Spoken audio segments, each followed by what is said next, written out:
विक्रम के मेरे तक कम नंबर आए थे। हम्म। मेरे दो रहे मेरे तय अगला सेक्शन में मैम बास में वो डाल में है। नमस्कार साथियों, जल्दी से जुड़ जाओ केटीटी ऑनलाइन एजुकेशन ऐप से, ताकि आज का हम सेशन शुरू कर पाएं। हमारा टॉपिक जो लास्ट क्लास में था प्यारे साथियों, वर्ण विचार, आज उस टॉपिक को हम कंप्लीट करने का प्रयास करें, क्योंकि वो हमारे व्याकरण की आधारशिला है। उसी से हमारी व्याकरण शुरू होती है। अब प्यारे साथियों, हमारे टॉपिक का नाम रहेगा वर्ण विचार।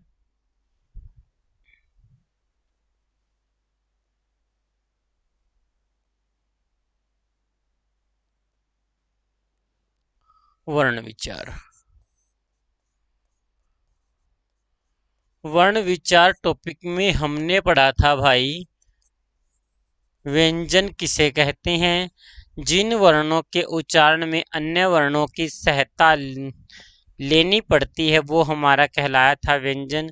उसके बाद हमने पढ़ा था प्यारे साथियों, व्यंजन जो वर्ण बाधित होकर उच्चारित होते हैं वो हमारे कहलाएंगे व्यंजन। और व्यंजन के भेद हमसे पूछे जाएंगे तो हम कहेंगे 5 भेद हैं। मुख्य भेद हैं हमारे 3, गौण भेद हैं प्यारे साथियों 2, ठीक है, और कुल भेद हैं 5। तो हमने पिछली क्लास में, रोहित शर्मा गुड मॉर्निंग, हमने पिछली क्लास में पढ़ा था भाई मुख्य भेद। मुख्य भेदों की बात की जाए तो मुख्य भेद हमारे कितने हैं।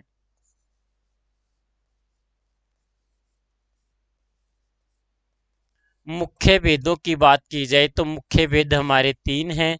वो 3 कौन कौन से हैं। सबसे पहले हमारे पास आया स्पर्श व्यंजन।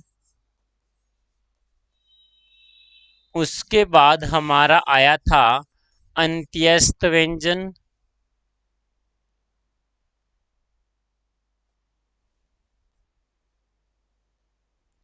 अंत्यस्थ व्यंजन। और जो हमारा अंतिम भेद था भाई, वो था हमारा ऊष्म व्यंजन।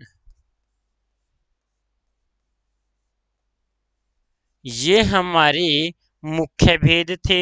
यदि स्पर्श व्यंजनों की संख्या की बात करें तो हमारी कितनी थी सर 25। अंत्यस्थ व्यंजनों की बात करें तो कितनी थी भाई 4। और ऊष्म व्यंजनों की बात करें तो कितने थे 4। यदि इनकी टोटल संख्या, कुल संख्या यदि हमसे पूछी जाती है तो हम कहेंगे 33 हो जाएगी। उसके बाद हम पढ़ने वाले हैं गौण भेद। क्या पढ़ेंगे। मुख्य भेद हमने पिछली क्लास में पढ़ लिए थे, अब हमने पढ़ने हैं गौण भेद। यदि गौण भेदों की बात की जाए तो प्यारे साथियों कितने हैं, 2 भेद हैं। एक तो हमारा रहेगा संयुक्त व्यंजन,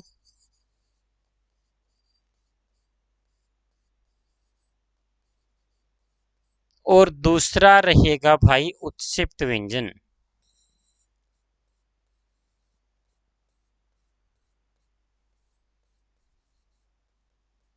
सबसे पहले हमारे पास आता है संयुक्त व्यंजन। संयुक्त व्यंजन क्या होगा। चाहे संयुक्त शब्द हो, चाहे संयुक्त स्वर हो, चाहे संयुक्त व्यंजन हो, संयुक्त का मतलब उसके अंदर 2 चीजें मिली हुई होंगी। और यहाँ पर लिखा गया है संयुक्त व्यंजन, तो 2 व्यंजन मिले हुए होंगे। जब जब 2 अलग अलग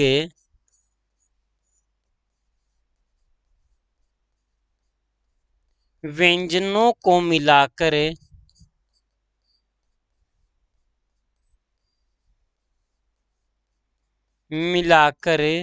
बना नया व्यंजन,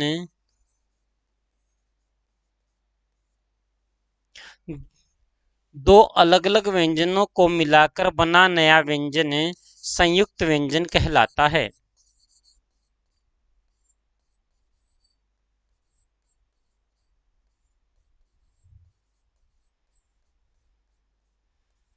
हम क्या करेंगे, 2 अलग अलग व्यंजनों को मिलाएंगे। जैसे प्यारे साथियों, मैंने कै में श मिला दिया कै में श मिलाया तो हमारा बन गया भाई श।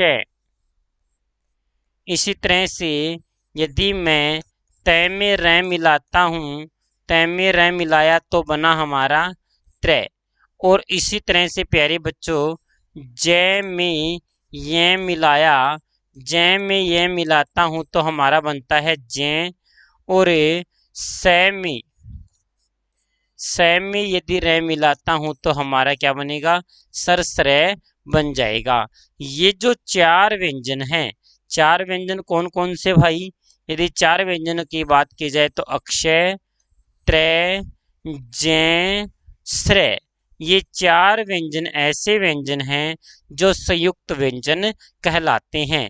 यदि हमसे पूछा जाए कि संयुक्त व्यंजनों की संख्या कितनी है तो हम कहेंगे जी चार हमारे संयुक्त व्यंजन हैं। पहले भाई हमारे संयुक्त व्यंजन तीन हुआ करते थे, अक्षय, त्रय और जय। अक्षत्रिय, त्रय, तरसूल, ज्ञानी, ये ज्ञानी तक ही थे, लेकिन बाद में एक नया संयुक्त व्यंजन जुड़ा है जो हमारा है श्रय। अब श्रय सर्मिक भी मिलता है। तो यहाँ पर प्यारे बच्चों हमसे ये पूछ सकते हैं कि नवीनतम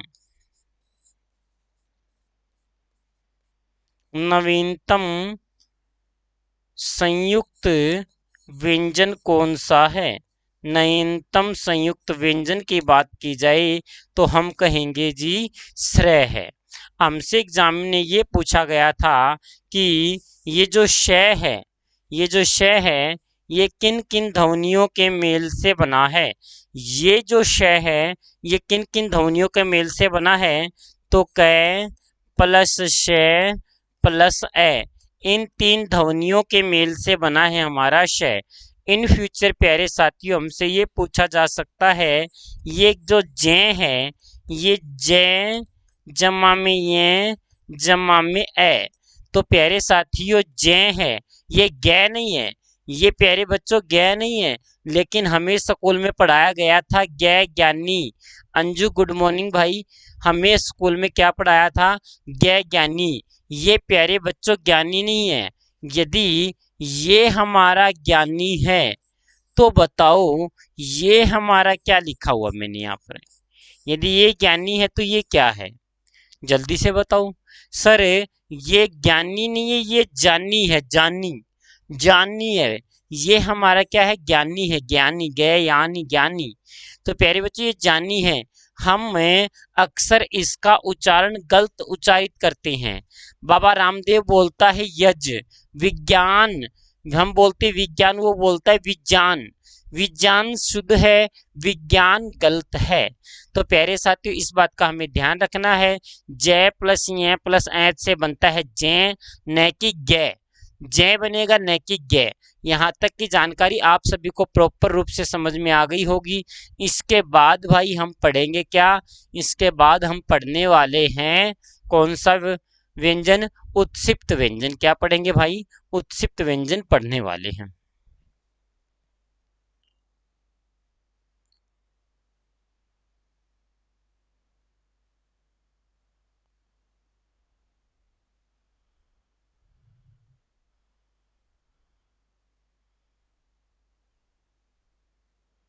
उत्सिप्त व्यंजन,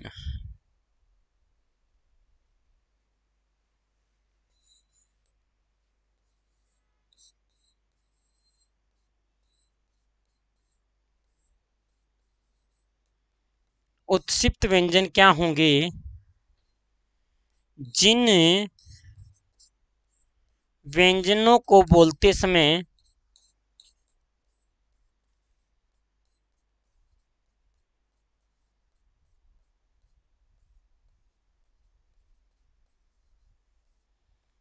जीभ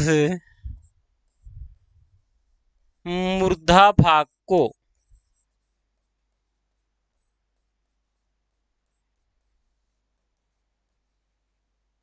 छूकर एकदम नीचे गिरे। अब प्यारे साथियों जी मूर्धा भाग, पहले आपको बता दूं मूर्धा भाग कौन सा होता है। एक बार आप च बोलना, च बोलना, च बोलते समय हमारी जीभ दांतों से ठीक थोड़ा सा ऊपर छूती है, वो हिस्सा होता है तालु हिस्सा। और ट बोलना, ट बोलो भाई, ट बोलो, ट बोला तो जीभ और ऊपर छू रही है, वहां जीभ छुएगी और एकदम नीचे की तरफ आएगी, वो भाग होता है भाई मूर्धा भाग। कौन सा भाग होता है? मूर्धा भाग होता है। तो उससे उच्चारित होने वाले जो व्यंजन हैं वो हमारे हैं, एक तो है अड़े और एक है डे। अड़े और डे ये दो व्यंजन ऐसे व्यंजन हैं जिनको बोलते समय हमारी जीभ ऊपर वाले हिस्से को छुएगी और एकदम नीचे की तरफ आती है। जैसे प्यारे साथियों मैंने यहाँ पर लिखा अकड़, अकड़ बोलना भाई, अकड़, अकड़ बोलो, अकड़, अकड़ बोला तो अड़े बोला तो हमारी जीभ ऊपर वाले हिस्से को छूकर एकदम नीचे की तरफ आई है। इसी तरह से प्यारे साथियों मैंने यहाँ पर लिखा लड़ाई, बोलो लड़ाई, लड़ाई, अड़े बोला तो हमारी जीभ ऊपर वाले हिस्से को छूकर एकदम नीचे की तरफ आई है।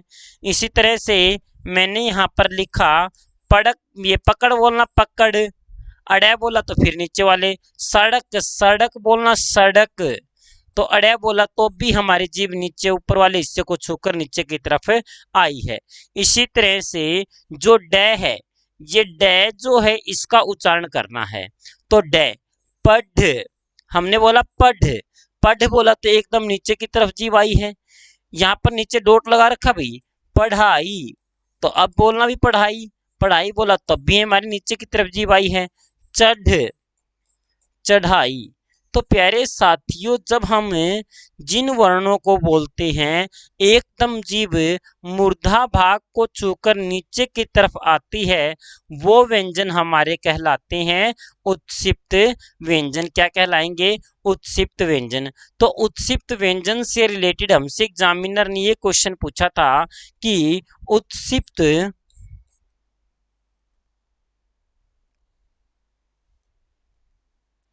उत्सिप्त व्यंजन का प्रयोग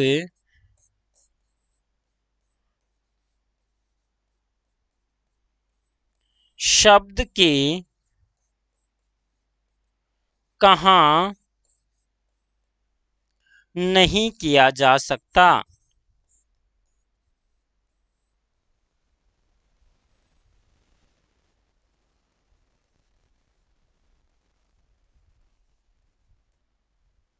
कहाँ नहीं किया जा सकता? तो हमारे ऑप्शन थे शब्द के आगे, शब्द के मध्य,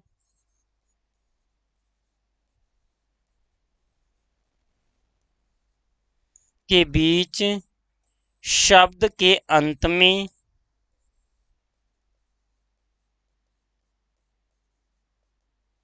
इनमें से कोई नहीं, इनमें से कोई नहीं। तो ये हमारे एग्जामिनर का क्वेश्चन था। तो हम उत्सिप्त व्यंजन का प्रयोग कहाँ नहीं कर सकते हैं?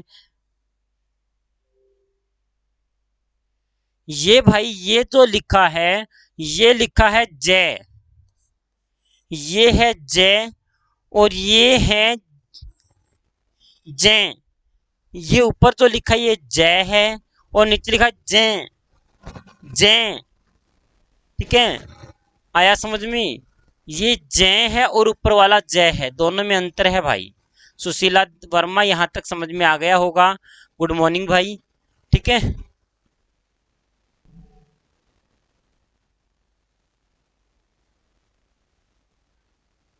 जय और गे में अंतर बताओ।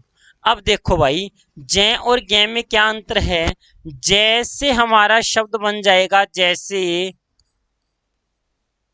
जानकार, अब जानकार, और ये हमारा है जान, ये हमारा क्या है? जान, जान नहीं, जान नहीं है, जान है, जान, ठीक है, विजान, जान, ये हमारा है, जात,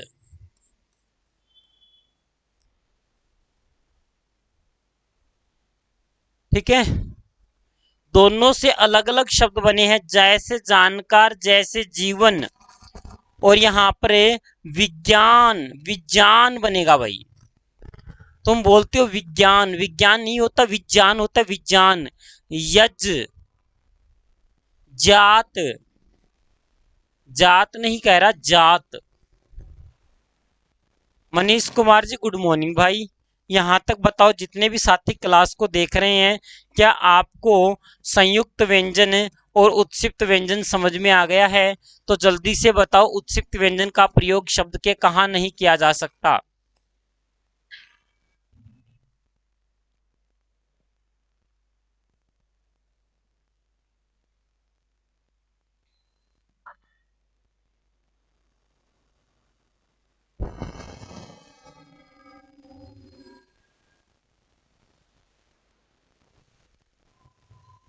तो जल्दी से कमेंट करके बताएं इस क्वेश्चन का आंसर क्या रहने वाला है।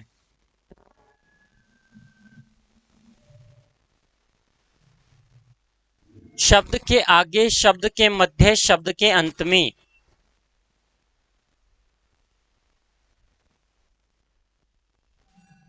बिल्कुल सही बताया मनीष जी। उत्सिप्त व्यंजन का प्रयोग शब्द के प्रारंभ में नहीं होता है, बिल्कुल सही बात है। शब्द के आरंभ में हमने प्रयोग नहीं हो सकता है भाई। ये देखो भाई, हमने अड़य का प्रयोग हमने पीछे अंत में किया या मध्य में किया है? अंत में किया या मध्य में किया है?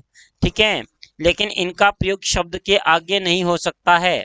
ठीक है, ये अलग अलग है भाई, अलग अलग शब्द हैं। एक तो हमारा शब्द था, ये था डै, डै था, और ये था हमारा ढै। क्लियर है?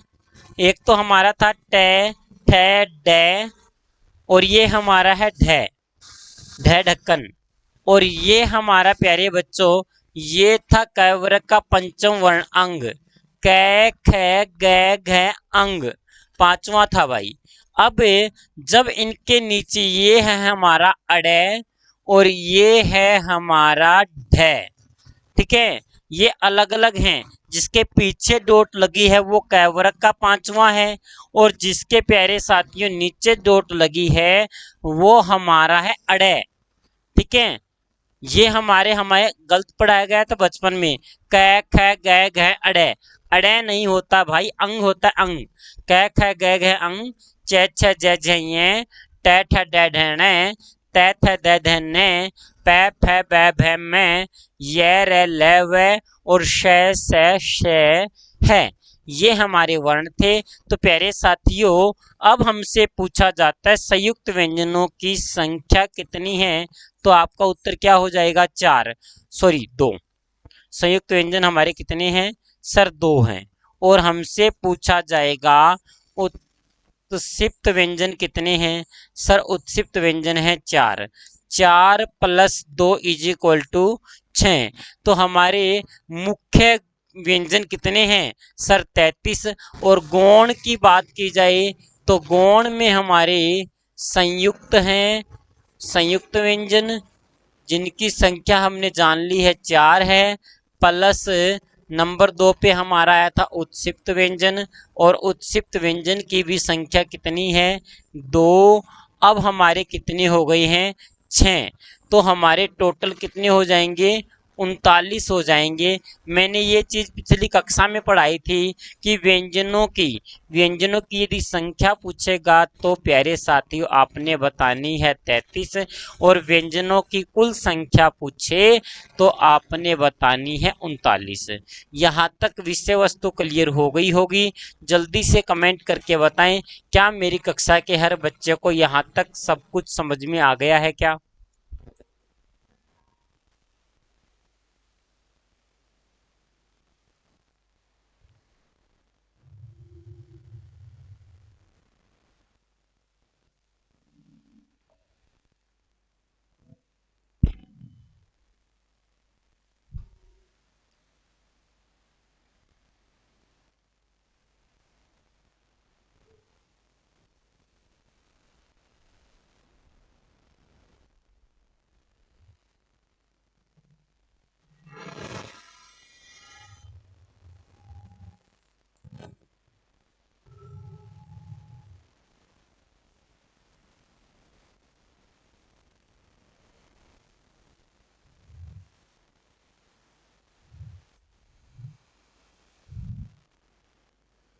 वर्ण का, ओके प्रीति जी ने कहा यस सर हमें समझ में आ गया है। वर्ण का एक अन्य भेद भी माना जाता है।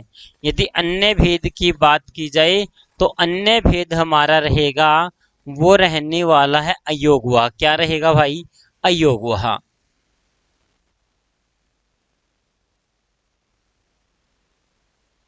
अयोगवा। अयोगवा क्या है? वे वर्ण जो अपना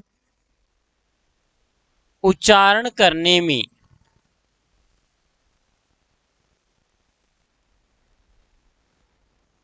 में पूर्णतः असमर्थ होते हैं।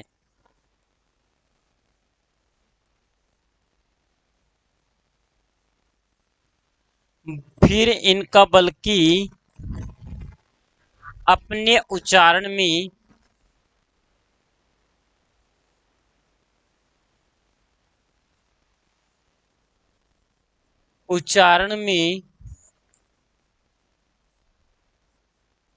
स्वरों पर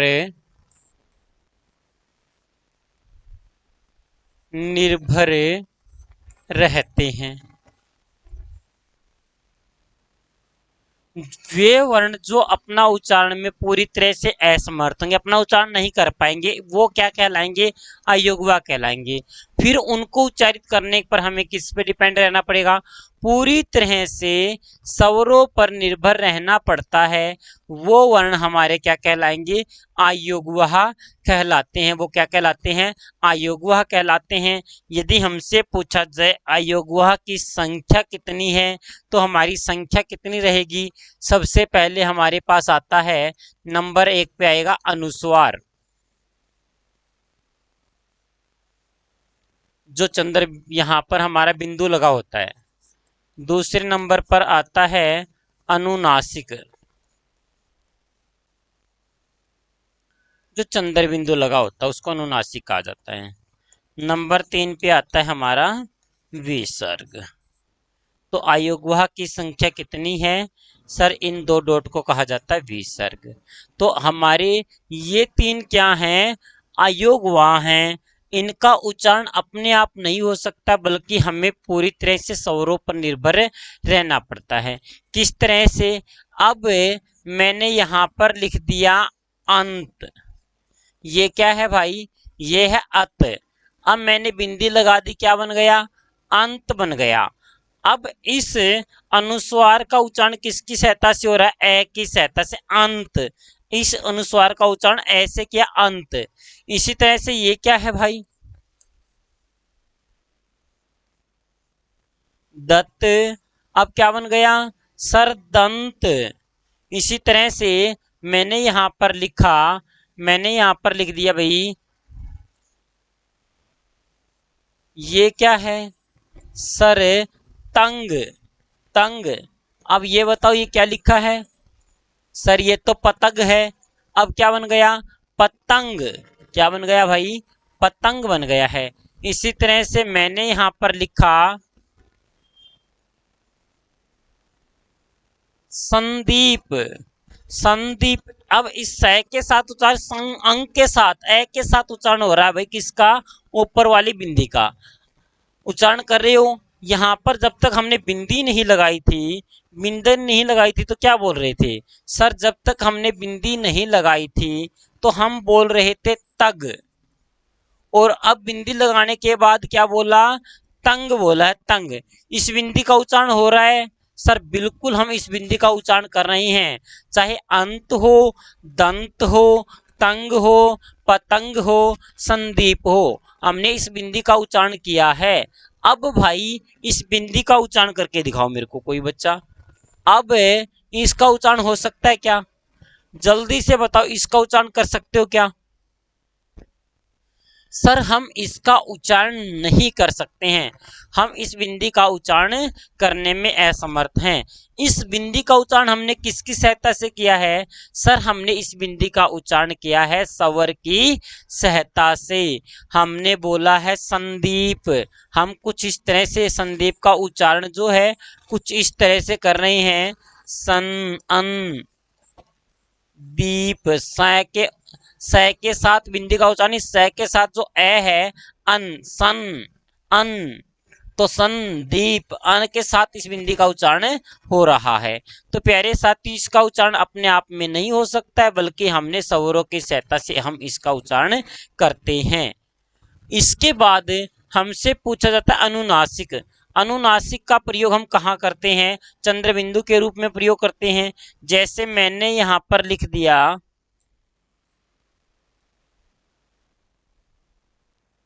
मैंने यहां पर लिखा, ये क्या है? सर सांप। और ये अब क्या बन गया? सर सांप, सांप बन गया है। इस बिंदी का उच्चारण हो रहा है, बिल्कुल हो रहा है। अब कापना, कापना, और अब क्या बन गया? कांपना। ठीक है, इसी तरह से आंच, पांच, चांद। तो हम इस बिंदी का उच्चारण किसकी सहायता से कर रहे हैं? सर आ की सहायता से हम इस बिंदी का उच्चारण कर रहे हैं। अकेले इस बिंदी का उच्चारण अपने आप नहीं हो सकता। अब इस बिंदी का उच्चारण कर सकते हो? सर इस बिंदी का उच्चारण करने में हम हैं असमर्थ। तो प्यारे साथी, जब ही हम इसका उच्चारण करने में पूरी तरह से असमर्थ हैं, तो वो क्या कहलाता है? सर वो हमारा कहलाता है अयोग्य। इसी तरह से विसर्ग। अब मैंने यहां पर लिखा भाई पुन, क्या लिख दिया? पुन। अब मैंने यहां बिंदी लगा दी, तो अब क्या बन गया? पुनः है, पुनः है, ए है, अंत में ध्वनि किसकी आ रही है? ए है। तो इसका बिंदी का उच्चारण ए के साथ हो रहा है। तो इसी तरह से नी है, संतान, नी है, संतान, इस बिंदी का उच्चारण ई है, नी है, ई है। ई की सहायता से बिंदी का उच्चारण होता है। विसर्ग का उच्चारण कर रही हैं। इसी तरह से मैंने यहां पर लिखा प्रातः काल, प्रातः काल। तो यहां पर इस बिंदी का उच्चारण इस ए की सहायता से हो रहा है। इसी तरह से मैंने यहां पर लिख दिया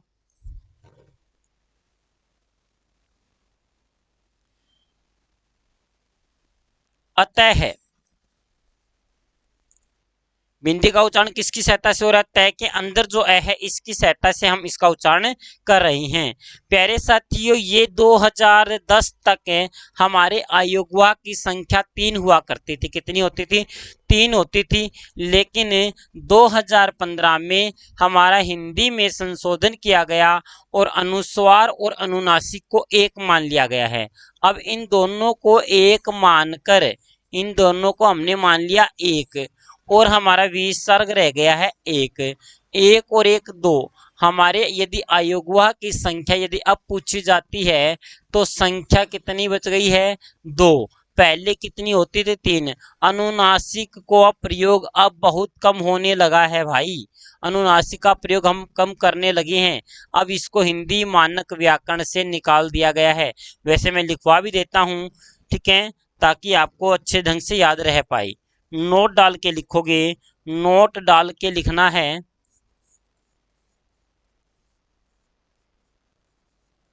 अनुनासिक को हिंदी मानक व्याकरण से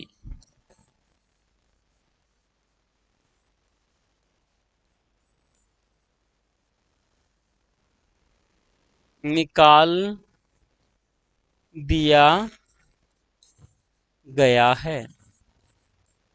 अनुनासिक को हिंदी मानक व्याकरण से निकाल दिया गया है। अयोग्य की संख्या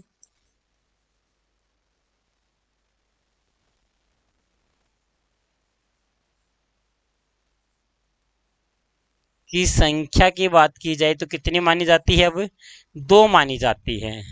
तो प्यारे साथियों, यहाँ तक सभी स्टूडेंट्स को क्लियर समझ में आ गया होगा, ऐसी मैं आपसे उम्मीद करता हूँ। जल्दी से एक बार नोट कर लो और बताओ यहाँ तक सभी स्टूडेंट्स का क्लियर हो गया है क्या?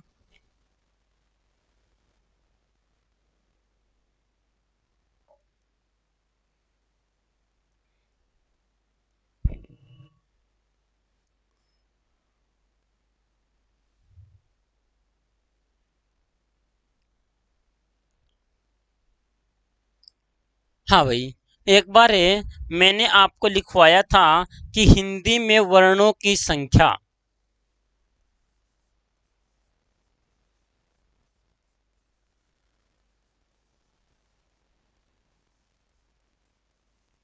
की संख्या कितनी है? 52 है। हिंदी में वर्णों की संख्या कितनी है? 52 है।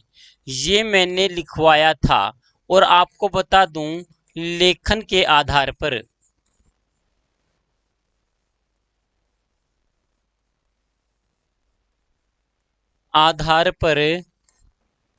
हिंदी में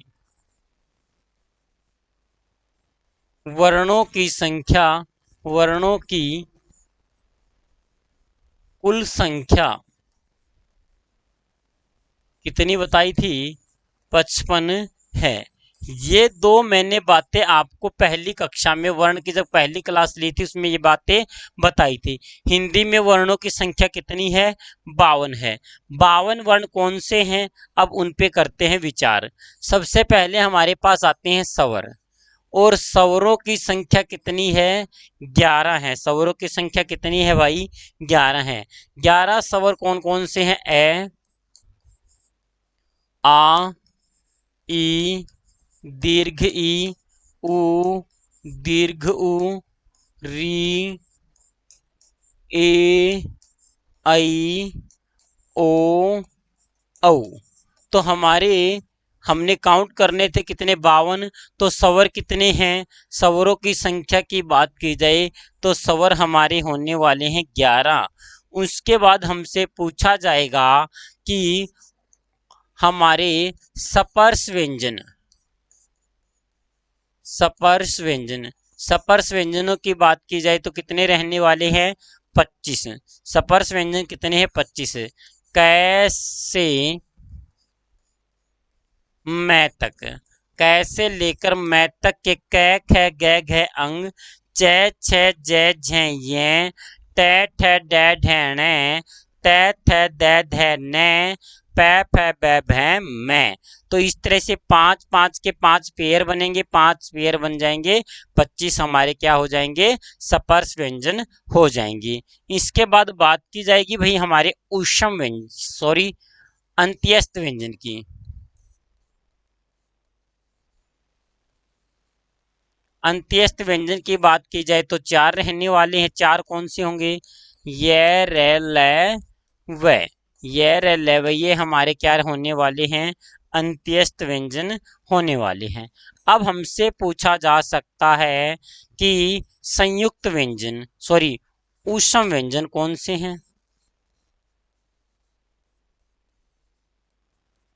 ऊष्म व्यंजन की बात की जाए तो कितने होने वाले? चार। से, श, से है। ये जो चार है ये क्या है भाई? हमारे ऊष्म व्यंजन है। यदि हमसे पूछा जाएगा कि संयुक्त व्यंजन कौन से हैं,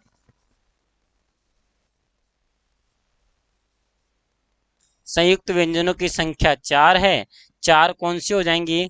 श, त्रै, जै और श्रय। ये चार हमारे क्या हैं? सर संयुक्त व्यंजन हैं।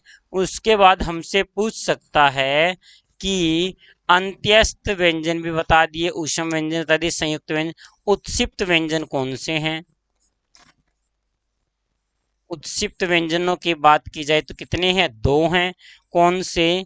एक तो अडय और दूसरा है ढ। ये हमारे क्या हैं? उत्सिप्त व्यंजन होने वाले हैं। उसके बाद हमने लास्ट में पढ़ा था क्या? सर लास्ट में हमने पढ़ा है अयोगवहा।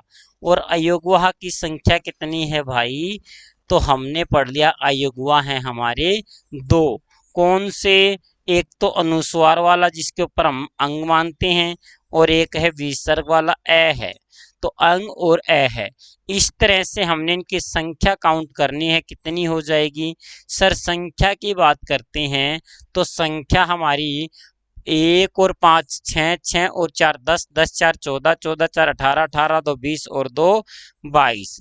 हासिल लग गई दो। दो और एक तीन, तीन दो 5। तीन दो कितनी हो गई हैं 5। तो इस तरह से हमारी हिंदी में वर्णों की संख्या की बात की जाएगी तो संख्या कितनी रह जाएगी सर 52 हो जाएगी। कितनी हो जाएगी भाई 52 हो जाएगी। तो इस क्वेश्चन का आंसर आपको मिल चुका होगा। इसके बाद हम पढ़ेंगे हमारे व्यंजन के अलग अलग नाम दे रखे हैं, उन नामों के बारे में पढ़ेंगे। व्यंजन का प्रयोग अलग अलग प्रकार से किया गया उनके बारे में हम पढ़ने वाले हैं। एक बार जल्दी से यहां तक नोट कर लो।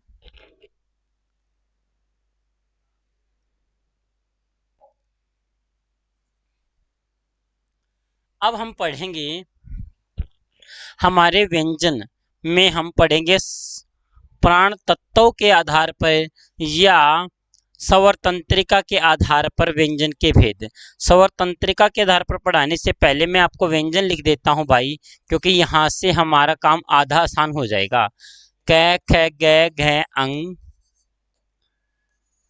च छ ज झ य ट ठ ड ढ ण त थ द ध न प फ ब भ म य र ल व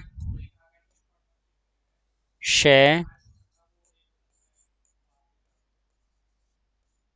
ये हमारे क्या हैं, ये सारे के सारे हमारे हैं जी व्यंजन। क्या है भाई व्यंजन है। इनको हमने अलग अलग नाम दिए थे। कुछ के हमने नाम दिए थे स्पर्श व्यंजन, कुछ के हमने नाम दिए थे अंत्यस्थ व्यंजन। तो हमारा ये जो कै से लेकर मैं तक के जो व्यंजन हैं ये हमारे क्या कहलाते हैं जी स्पर्श व्यंजन कहलाते हैं। और जो येरे लेव ये हमारे क्या हैं सर, ये हमारे हैं अंत्यस्थ व्यंजन। और यदि बात की जाए हमारे श ये क्या हैं, ये हमारे हो जाएंगे ऊष्म व्यंजन। अब इनको इस तरह से बांट दो।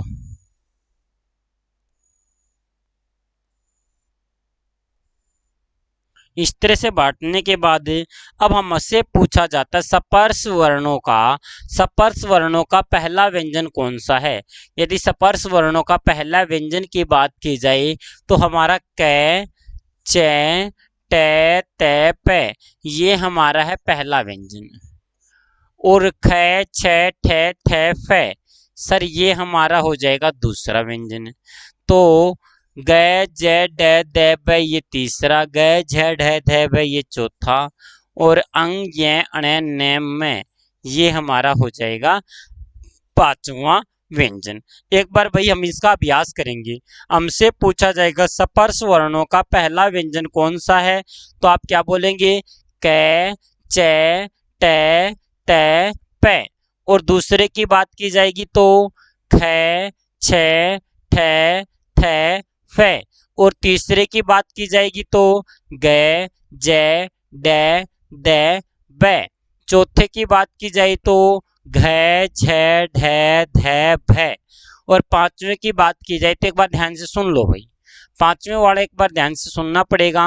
अंग य अण न म, अंग य अण न म। क्या बोलोगे अंग य अण न म। तो अब आपसे पूछा जाता है पहला व्यंजन कौन सा है, जल्दी से बताओ।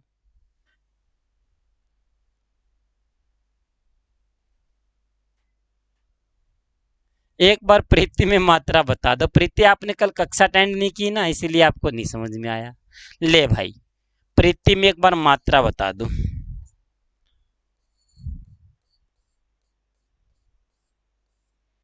प्रीति के अंदर प हमारा आधा है, र के अंदर क्या है सर ई है।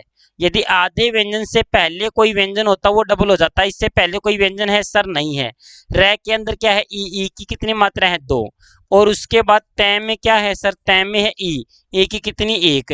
प्रीति में मात्राओं की संख्या पूछेगा तो कितनी है, प्रीति के अंदर मात्राओं की संख्या है 3। लो भाई प्रीति क्लियर हो गया है। यदि हमसे पूछा जाता भाई इसी तरह से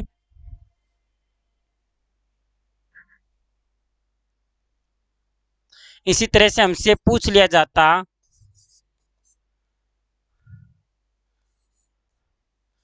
अप्रीत, अर्प्रीत, हरप्रीत पूछा जाता, हमसे पूछा जाता हरप्रीत में मात्राएं कितनी हैं। प्रीति में तो हमने बता दी, हरप्रीत में है के अंदर एक है, रै के अंदर एक है लेकिन पै आधा है, आधे के कारण पहले वाले में दो, रै के अंदर ई बड़ी है तो दो, और तय के अंदर एक। हरप्रीत के अंदर एक, दो, तीन, दो, पांच और एक छह। हरप्रीत में तो छह हैं और प्रीति के अंदर दो और एक तीन। लो भाई प्रीति, डाउट क्लियर है, यहाँ तक समझ में आ गया होगा, ऐसी मैं आपसे उम्मीद करता हूं। तो अब आपसे पूछा जाएगा पहला व्यंजन, पहला व्यंजन बता दोगे, कै च टै तै पे। दूसरा व्यंजन ख छ ठै थै फै। तीसरा व्यंजन गै जै डै दै पे। चौथा व्यंजन घै जै ढै दै पे। पांचवा अंग य न न मै। अंत्येष्ट व्यंजन य र ल व। ऊष्म व्यंजन स श श है। तो प्यारे साथियों, यहाँ तक क्लियर हो गया है। तो अब हम बढ़ते हैं आगे, क्योंकि इनका संबंध अब हमारे यहां से होने वाला है। हमसे पूछा जाएगा कि सवास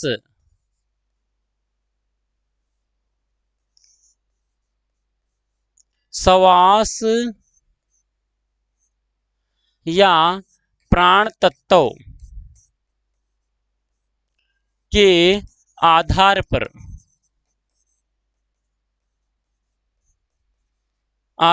पर वर्ण के भेद। यदि हमसे पूछा जाए प्राण तत्व या श्वास के आधार पर वर्ण के भेद कितने हैं, तो आपका उत्तर हो जाएगा भाई, वर्ण के भेद हैं दो। एक तो हमारा होगा अल्प प्राण, एक होगा महाप्राण। एक हमारा क्या कहलाएगा सर, अल्प प्राण, दूसरा क्या कहलाएगा, महाप्राण कहलाएगा। अल्प प्राण, अल्प का मतलब होता है कम, अल्प का मतलब क्या है, कम, और प्राण का मतलब है वायु। कम वायु निकलेगी क्या कहलाएगा, अल्प प्राण। अब हमारे जिन व्यंजनों को बोलते समय वायु की मात्रा कम निकलती है वो कहलाता है हमारा अल्प प्राण। और जिन महा का मतलब है अधिक, महा का मतलब क्या है, अधिक, और प्राण का मतलब है वायु। जिन व्यंजनों को बोलते समय मुख से वायु की मात्रा अधिक निकलती है वो कहलाता है महाप्राण। कम वायु निकलेगी तो अल्प प्राण, अधिक वायु निकलेगी तो महाप्राण। एक बार मुंह के आगे हाथ करके कै बोलना भाई, कै बोलो, कै ख। किसमें वायु की मात्रा ज्यादा निकली है सर, ख में वायु की मात्रा ज्यादा निकली है और कै में वायु की मात्रा कम निकली है। एक बार आप जय बोलना, जय, जय, और झय, जय बोलना, जय झय। तो हम जब जय बोलते हैं तो वायु की मात्रा कम निकलती है और झय बोलते हैं तो वायु की मात्रा ज्यादा निकलती है। तो हमारा इसी तरह से जय में तो कम निकली है और झय में ज्यादा निकलेगी। इसी तरह से प्यारे साथियों, एक बार आप चय बोलना, चय, चय, और छह बोलना। सर चय बोला तो वायु की मात्रा कम निकली है, छह में ज्यादा निकली है। चय में कम निकली है और छह में ज्यादा निकली है। इसी तरह से हमसे पूछा जा सकता है ग और घ में वायु की मात्रा कम निकलती है और घ में ज्यादा निकलती है। जितनी वायु की मात्रा क में निकलती है, ग में निकलती है, इतनी ही वायु की मात्रा अंग में निकलती है। जितनी वायु की मात्रा च में निकलती है, ज में निकलती, इतनी ही वायु की मात्रा हमारे य में निकलती है। तो प्यारे साथियों, क हमारा कौन से नंबर पर आता है सर, पहले पर, और ग तीसरे पर, और अंग पांचवें पर। तो इसी तरह से ख सर ये दूसरे पर आया है और घ सर ये हमारा आया चौथे नंबर पर।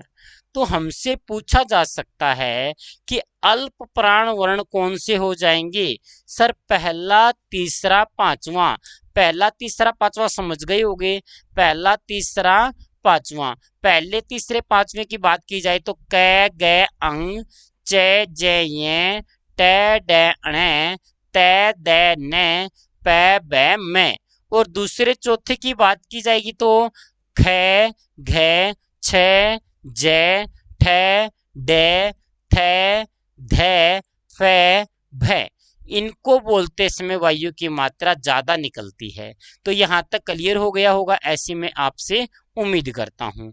तो प्यारे साथियों, मैं इतने वर्ड लिखने के स्थान पर क्या मैं आपके समक्ष लिख दूं पहला, तीसरा, पांचवा, और इसी तरह से एक बार यह बोलना मुंह क्या गया यह, और एक बार श बोलना श बोला तो मुख से वायु की मात्रा ज्यादा निकलती है यह की तुलना में, और वह बोलना वह, और एक है बोला है में वायु की मात्रा ज्यादा निकलती है। तो जो हमारे वायु की मात्रा कम निकलती है यदि बात की जाए तो य, र, ल, व, इनमें वायु कम निकलती है। और हमारे अधिक वायु किन वर्णों में निकलती है? अधिक वायु की बात की जाए तो दूसरा वर्ण में हमारे वायु की मात्रा ज्यादा निकलती है, चौथे वर्ण में ज्यादा निकलती है। इसके अलावा श, स, श, है, इनको बोलते समय वायु की मात्रा अधिक निकलती है। तो ये हमारे हो जाएंगे महाप्राण, और ऊपर लिखें ये हमारे अल्पप्राण हो जाएंगे। तो यहाँ तक आप सभी को समझ में आ गया होगा। अल्पप्राण महाप्राण से लेकर किसी भी स्टूडेंट्स का कोई भी डाउट है तो पूछ सकता है। उसके बाद हम पढ़ेंगे भाई वर्णों के अन्य नाम। क्या पढ़ने वाले हैं? वर्णों के दूसरे क्या क्या नाम हमने रखे हुए हैं।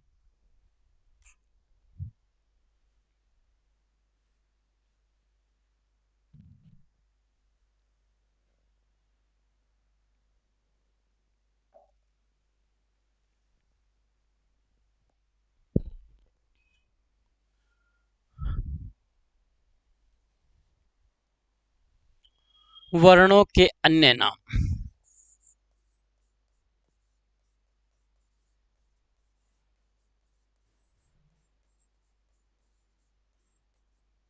यदि वर्णों के अन्य नाम की बात की जाए तो सबसे पहले हम पढ़ेंगे स्वर के बारे में। किसके बारे में?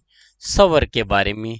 स्वरों को अच कहा जाता है।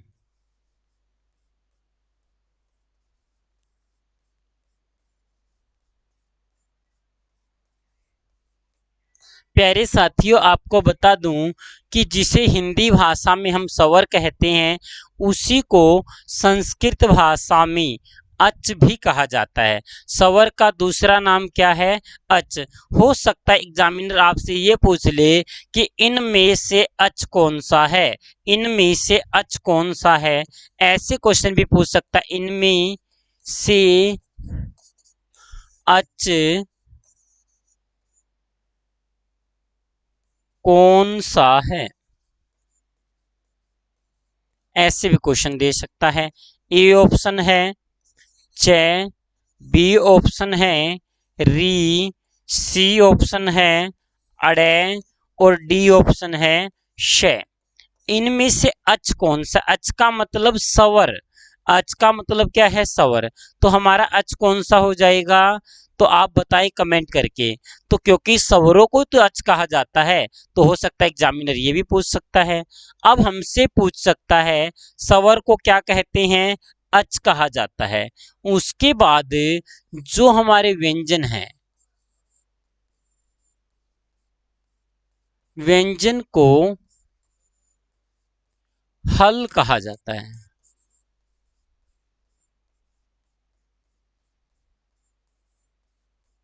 व्यंजन को क्या कहा जाता है?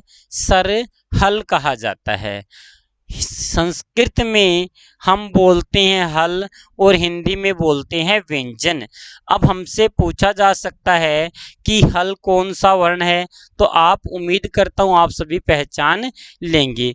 इसी तरह से प्यारे साथियों, आपसे पूछा जा सकता है कि वर्णों को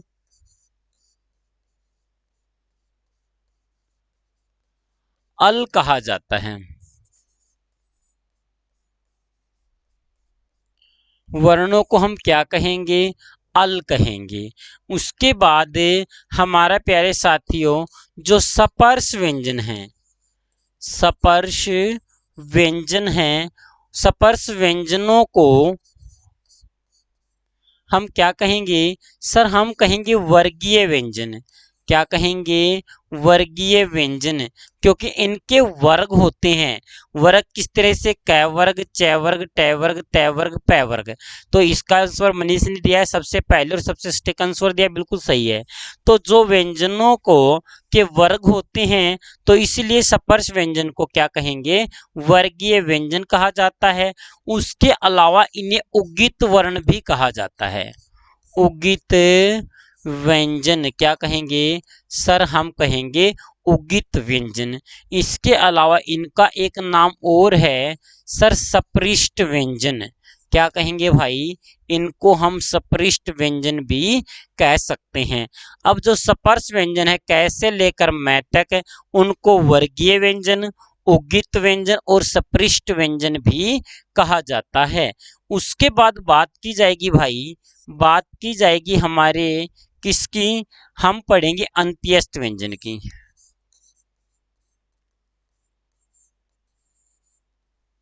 अंत्यस्थ व्यंजन को ईषद सपृष्ठ व्यंजन कहा जाता है।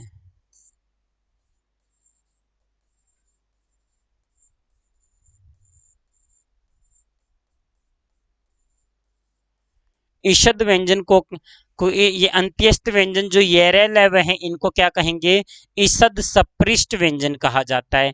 ये हमारे अच्छे लेवल के एग्जाम होते हैं वहां पर ये क्वेश्चन देखने को मिल जाता है। लाइक एचटेट में यहाँ से क्वेश्चन अक्सर पूछ लिया जाता है कि ईषद सपृष्ठ व्यंजन कौन सा है, तो वहां ऑप्शन में आपको ये लव में से कोई व्यंजन मिलेगा, तो आपने इस बात को ध्यान रखना है। उसके बाद बात की जाएगी वही हमसे पूछा जाएगा ऊष्म व्यंजन। ऊष्म व्यंजन को ईषद विवृत व्यंजन कहा जाता है।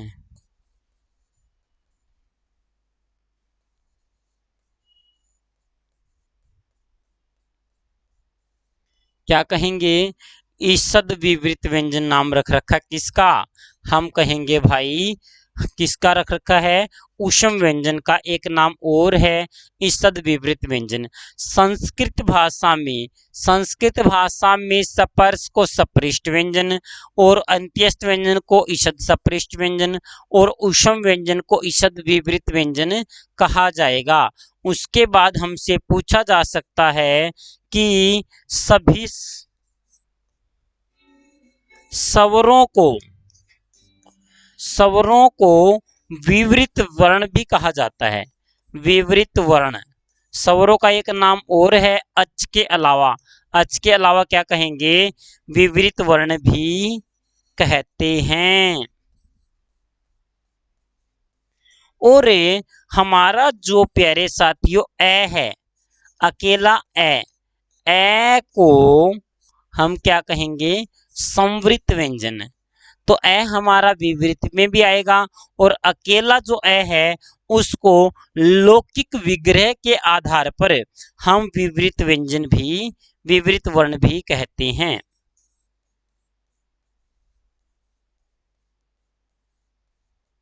क्या कहेंगे, विवृत वर्ण।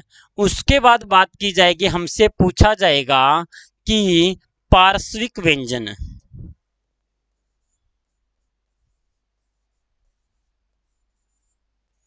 पार्श्विक व्यंजन कौन सा है, तो हम जो ल वर्ण है, ल को ल व्यंजन को हम क्या कहेंगे सर, पार्श्विक व्यंजन भी कहते हैं।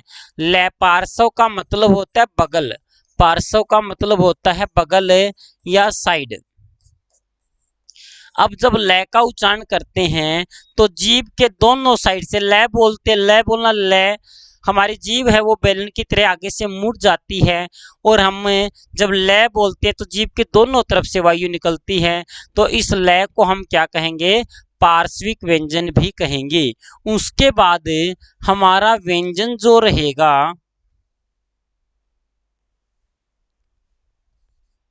परकंपित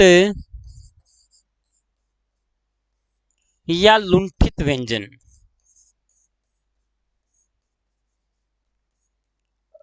पर कंपित या लुंठित व्यंजन की बात की जाए तो र ऐसा व्यंजन है जिसको बोलते समय हमारी जीभ बार बार लुढ़कती है, तो वो व्यंजन कौन सा हो जाएगा? वो व्यंजन हो जाएगा हमारा र ऐसा व्यंजन है जिसका उच्चारण करते समय हम प्यारे बच्चों उच्चारण करते हैं तो जीभ बार बार लुढ़कती है, जीभ में वाइब्रेशन पैदा होती है, कंपन पैदा होती है, इसलिए इसको नाम दे दिया पर कंपित या लुंठित व्यंजन।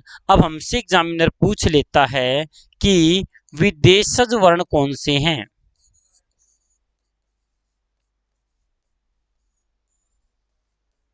विदेशज वर्ण, जो विदेशी भाषा से लिए गए वर्ण हमारे कहलाएंगे विदेशज वर्ण। और विदेशज वर्णों की बात की जाए तो विदेशज वर्ण है हमारे, यदि स्वर की बात की जाए तो विदेशज स्वर है ओ, और यदि व्यंजन की बात की जाए तो कै, गै, कै ख गै, जय और फै। ये हमारे प्यारे साथियों हमारे क्या हैं? व्यंजन हैं। ये व्यंजन जो हमने विदेशी भाषा से लिए हैं, एक तो ओ है, ओ हमने लिया है प्यारे साथियों अंग्रेजी भाषा से, और कै ख ग जैफ है ये हमारे है व्यंजन जो हमने लिए कहाँ से? जो व्यंजन हमने कहाँ से लिए हैं? ये व्यंजन हमने लिए हैं अरबी फारसी भाषा से, अरबी भाषा से। तो अब हमारे विदेशज वर्ण कितने हैं? सर विदेशज वर्ण हो जाएंगे हमारे कितने भाई? एक तो ओ है, और उसके अलावा कै ख ग ग जय, कै ख ग जैफ है, ये हमारे विदेशज वर्ण हैं। सन 2020 सन 2015 में हमारे ये 3 विदेशज वर्णों को अब हटा दिया गया है। पहले हमारे 6 होते थे, अब हमारे विदेशज वर्णों की बात की जाए तो इनकी संख्या 3 बच गई है। कौन कौन से? ओ, जय और फै। अब ये 3 बच गई हैं। जैसे प्यारे बच्चों हमने यहाँ पर लिख दिया कॉलेज। अब कॉलेज में मैं ऐसे लिखूंगा ओ तो ये गलत हो जाएगा भाई। अब मैं ऐसे लिखता हूँ कॉलेज तो भी हमारा गलत हो जाएगा। तो ये जो लिखा है कॉलेज, ये ओ की मात्रा, ये ओ हमारा विदेशज वर्ण है। जैसे प्यारे साथियों मैंने यहाँ पर लिख दिया चॉकलेट, गलत होता है, तो हमारा विदेशज वर्ण चॉकलेट ये हमारा सही माना जाता है। इसी तरह से मैंने यहाँ पर लिख दिया दर्ज, ठीक है। अब दर्ज यहाँ पर जय के नीचे नुक्ता लगा दिया है। इसी तरह से कर्ज, ठीक है, फरमान,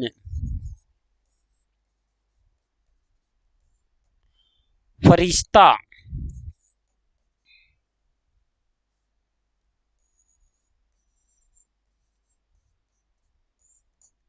तो जो नीचे नुक्ता लगा होता है प्यारे बच्चों ये विदेशज वर्णों के साथ लगा हुआ मिलता है। तो यहाँ तक प्यारे साथियों आप सभी को प्रॉपर रूप से समझ में आ गया होगा। ये टॉपिक था भाई हमारा वर्ण का। अगली कक्षा में हम एक नए टॉपिक की शुरुआत करेंगे। जल्दी से कमेंट करके बताओ यहाँ तक सभी स्टूडेंट्स को समझ में आ गया है क्या? हाँ भाई, वर्णों के अन्य नाम अक्सर एग्जाम में यहाँ से क्वेश्चन पूछ लिए जाते हैं भाई। जल्दी से कमेंट करके बताएं यहाँ तक सभी को क्लियर हो गया है क्या?